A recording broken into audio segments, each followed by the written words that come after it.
Bonjour mesdames et messieurs, heureux de vous retrouver pour cette nouvelle édition de votre journal de 15 heures. Voici les titres qui vous seront développés.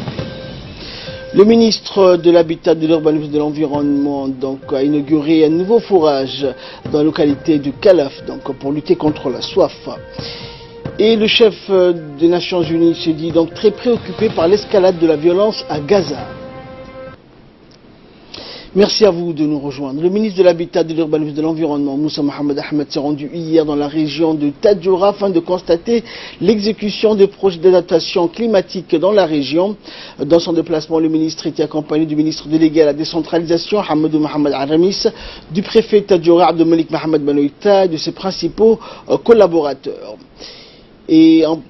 Dans un premier temps, la délégation ministérielle s'est rendue à Kalaf pour procéder donc à l'inauguration d'un nouveau forage situé près du village. Ce forage a été réalisé dans le cadre du projet intitulé Mise en œuvre des technologies d'adaptation dans les écosystèmes fragiles des plaines centrales de Djibouti. Ce projet permettra d'améliorer l'accès à l'eau de la population de Kalaf et sa périphérie. Jusqu'à présent, le village de Kalaf, un des premiers villages sédentarisés, était donc alimenté en eau par un puits réalisé par le ministère de l'Agriculture dans le cadre du projet Prodermo. Et ont pris part également à cette inauguration le haut cadre du ministère en charge de l'environnement et les chefs coutumiers de la localité de Kalaf. Cette eau vraiment bonne, elle est à la fois destinée, comme on le dit le ministère de l'Environnement, c'est pour lutter contre les effets du changement climatique et donner des opportunités de résilience aux populations. En ce sens, nous devons développer des programmes agro-pastoraux. Donc notre vision, c'est aider les populations à subvenir à leurs besoins par des programmes où ils peuvent entre des projets de développement agro-pastoraux. Donc pour Kalaf, nous avons un bon débit. Les besoins en eau de la communauté vont largement être fournis, mais en même temps, le ministère doit développer des projets agro. Donc une manière de valoriser ce forage. Donc nous avons prévu le développement d'un périmètre agro-pastoraux dans la localité de Kalaf. Et à son tour, le préfet de la région de Tadjoura a remercié le ministre en charge de l'environnement pour les efforts déployés par son département pour lutter contre les effets du changement climatique en fournissant de l'eau à la population du secteur de Kalaf. On écoute le préfet. Merci les seigneurs et ensuite le président de la République qui a souhaité dans la politique et de faire en sorte que la population puisse avoir l'accès à l'eau. C'est une priorité qu'il a dégagée dans sa politique et aujourd'hui c'est une réponse, je vais dire, à l'accès à l'eau pour la population qui se trouve à Kalaf et aux alentours de Kalaf. Toutes ces populations qu'on a provisionnées par citerne de temps à autre ou bien qui s'approvisionnaient grâce au puits traditionnel qui, comme nous le savons avec le changement climatique, aujourd'hui les nappes phréatiques baissent et il fallait qu'ils creusent de plus en plus profond. Tous ces mâles qu'ils avaient aujourd'hui, ces forages vont assurer l'accès à l'eau à toute cette population et à leur cheptel. Et d'autre part, ça permettra aussi aux villages et aux gens des secteurs de devenir peut-être dans le long terme une ville importante parmi la région de Tadjoura, puisque le développement grâce au port, grâce aux activités de la route, on sera amené à ce que les villages qui se trouvent à moins de 12 km de Tadjoura puissent éventuellement et également se développer. Et pour sa part, le ministre délégué à la décentralisation, Hamadou Mohamed Aramis, dans une interview qu'il nous a accordée, remercié son collègue en charge de l'environnement pour l'avoir associé à cet événement. Ce forage va donc mentionner Il va répondre au manque crucial d'eau que connaît donc cette localité. Le ministre de la décentralisation, fin connaisseur donc de la problématique de l'eau dans les zones rurales, a félicité le ministre de l'Environnement et son équipe pour la réalisation de ce forage. La demande de la population du Kalaf de ce forage a été donc parmi les doléances lors des dernières campagnes électorales. Aujourd'hui, cette demande a été donc réalisée grâce à la persévérance du ministère de l'Habitat qui a réalisé ce forage qui possède un débit important de 45 mètres cubes d'eau susceptible d'alimenter le village de Kalaf, mais aussi les localités environnantes. La création des périmètres agricoles dans le secteur de Kalaf donc permettra aussi de soulager la population qui pourra continuer donc les activités comme l'élevage, qui est une activité de subsistance donc ancestrale, mais aussi se tourner vers l'agriculture. La disponibilité de l'eau en qualité et en quantité permettra donc à la population de Kalaf située à 12 km donc d'aspirer à un meilleur développement, surtout au moment où des grandes opportunités se présentent pour la région de Tadjoura avec les ports et la nouvelle route Tadjoura à Balhoua.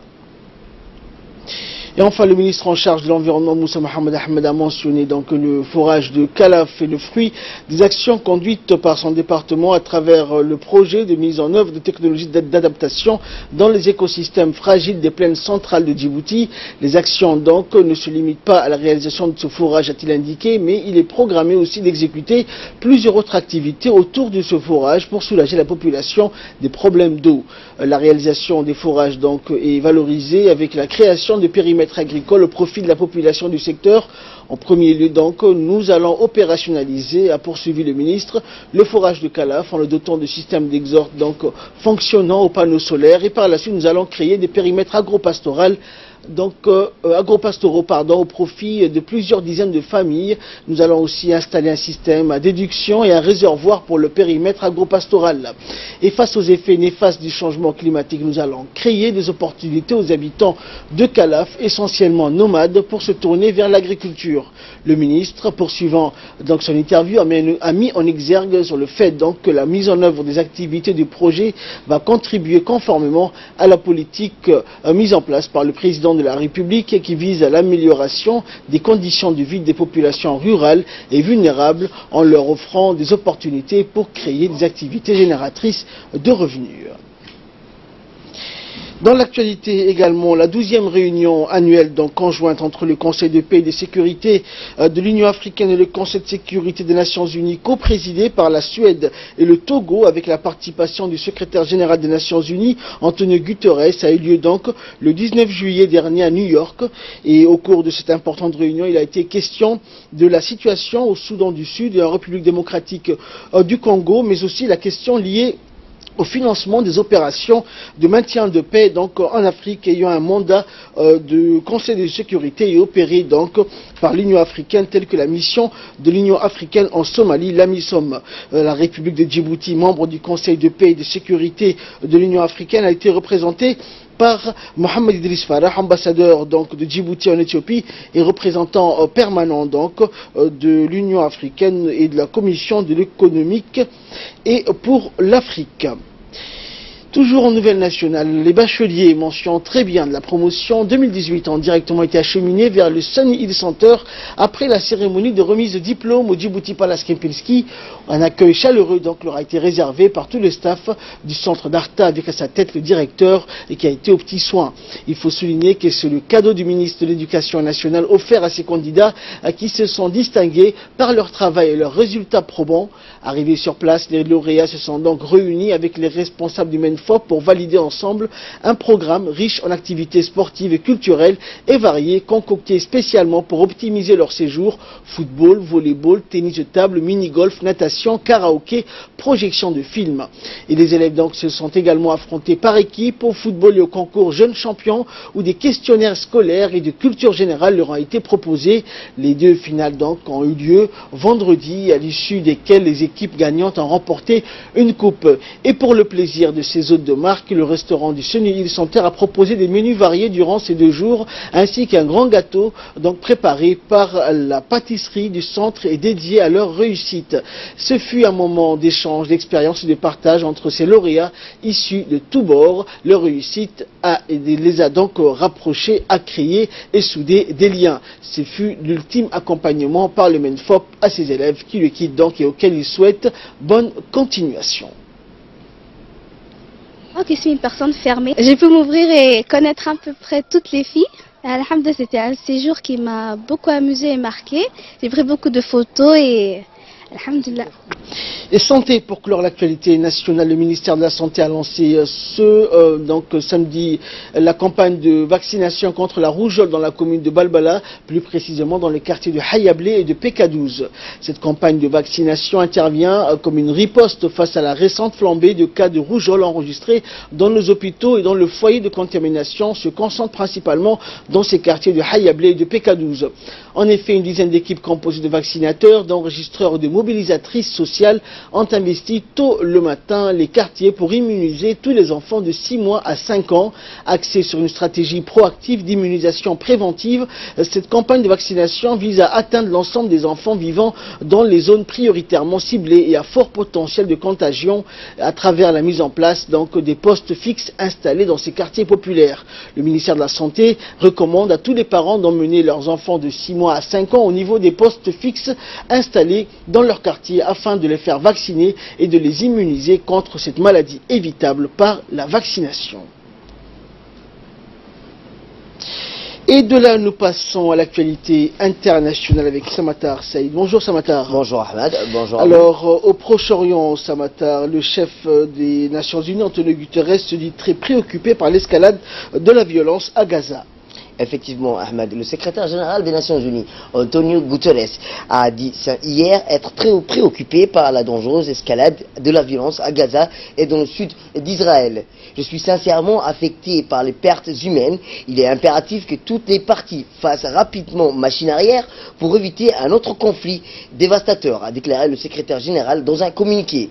Rappelons-le, 4 Palestiniens ont été tués et quelques 210 Palestiniens ont été blessés vendredi lors des sérieux affrontements entre Israël et le Hamas, le plus grave dans la bande de Gaza, dirigé par le Hamas depuis le conflit de 2014 et qui avait fait des milliers de morts. Les soldats et les premiers à avoir été tués par des combattants palestiniens depuis 2014 ont déclaré les forces de défense israéliennes.